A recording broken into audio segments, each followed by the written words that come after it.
37টি পরিষেবার মতোই দুয়ারে সরকারে মিলছে চাকরি। সোনায় সোহাগা হয়ে যাচ্ছে চাকরি প্রার্থীদের জীবন।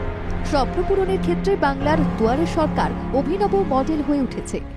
প্রশাসনের কাছ থেকে স্পষ্ট, একদিকে যুব সমাজের জীবনের উন্নতির জন্য উৎকর্ষ বাংলার মাধ্যমে দেওয়া হচ্ছে প্রশিক্ষণ, আর অন্যদিকে শিল্প সংস্থার সঙ্গে চাকরি প্রার্থীদের যোগসূত্র গড়ে দিয়ে খুলে দেওয়া হচ্ছে জীবন গড়ার পথ।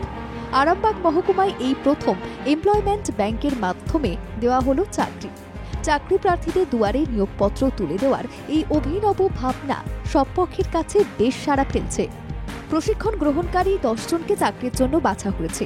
প্রাথমিক পর্যায়ে 7 জনকে চাকরির নিয়োগপত্র দেওয়া হয়েছে। পরবর্তী সময়ে বাকিদের নিয়োগপত্র প্রদান করা হবে।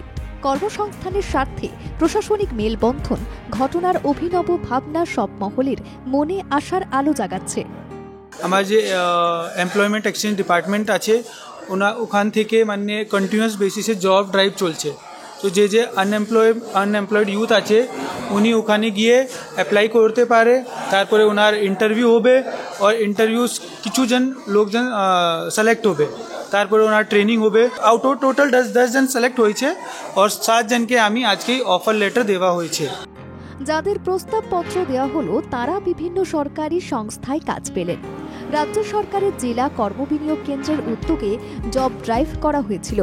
সেখানে বিভিন্ন বেসরকারি সংস্থার সঙ্গে সমন্বয়ে জেলা কর্মবিনিয়োগ কেন্দ্রের আরামবাগ অফিসে চাকরি প্রার্থীদের ইন্টারভিউ নেওয়া হয়।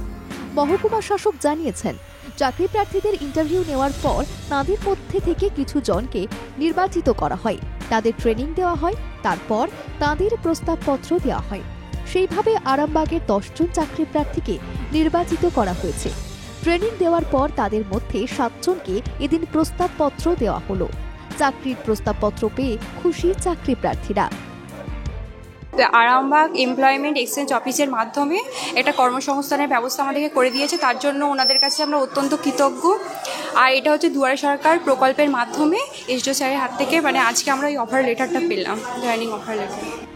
সদ্য চাকরি পাওয়া যুবক যুবতীরা বলছেন, বাংলায় আগে যা হয়নি বর্তমানে তাই হচ্ছে। তাই জনপরিষেবার এই মেগা কর্মকাণ্ডে এসে সত্যি জীবনের ঢোল বদলে যাচ্ছে বেকার যুবক যুবতীদের। হুগলি থেকে শোভি গোস্বামীর রিপোর্ট, বাংলা জাগো।